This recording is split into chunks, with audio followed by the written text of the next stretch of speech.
Lamar Jackson. The trophy says it all.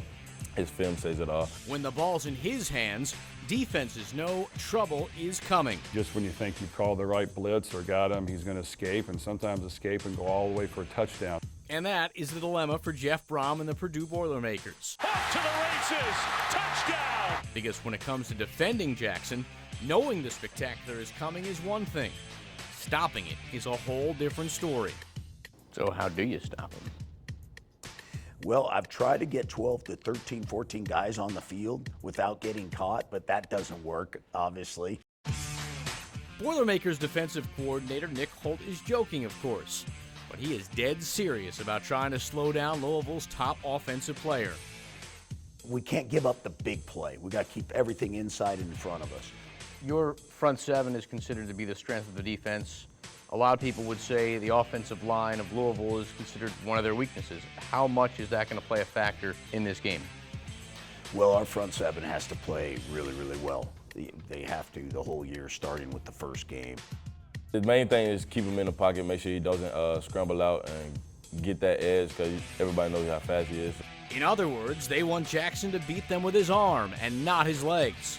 Because after all, when Jackson's in the open field, he is at his best.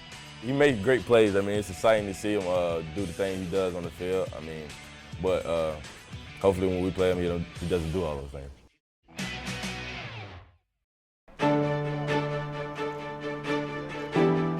Louisville head coach Bobby Petrino is usually not one to hand out compliments. So when he says, I have a big spot in my heart for Reggie. You better believe he's being sincere about his respect for his standout senior. That's a great honor to have that from your head coach. To say something like that, that's something that when I saw it, I was like, kind of taken away by it.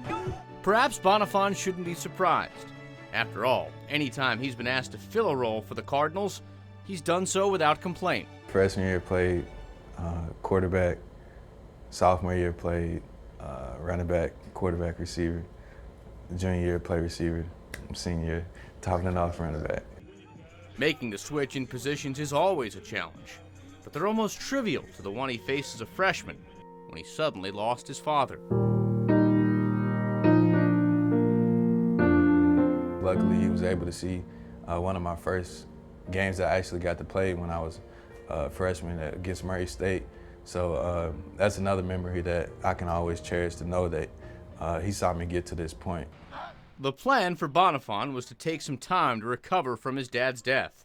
He was the backup quarterback and wasn't needed against Florida International. He didn't even travel to the game with us, and then found out during the game that he was going to be starting the next week while he was back here in Louisville. With Will Gardner going down with an injury, Bonifant was needed against Wake Forest. Even though he had just buried his father, there was no question about what he was going to do. Well, my mindset going into anything in life is really just to give it everything I got. And that's exactly what he did. Bonifant's return powered Louisville to a win.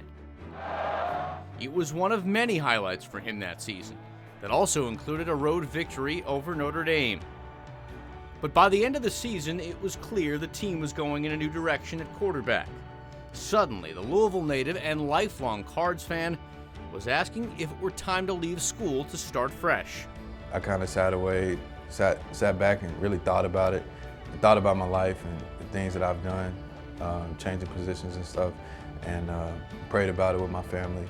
And it's definitely benefited me more than I could ever imagine. Another sacrifice for Bonifant. Definitely not the first, and most likely not the last. He wouldn't have it any other way. Even if I didn't have any, tomorrow, I would definitely be happy with everything that I've had up to this point. Mike Lissette, WDRB Sports.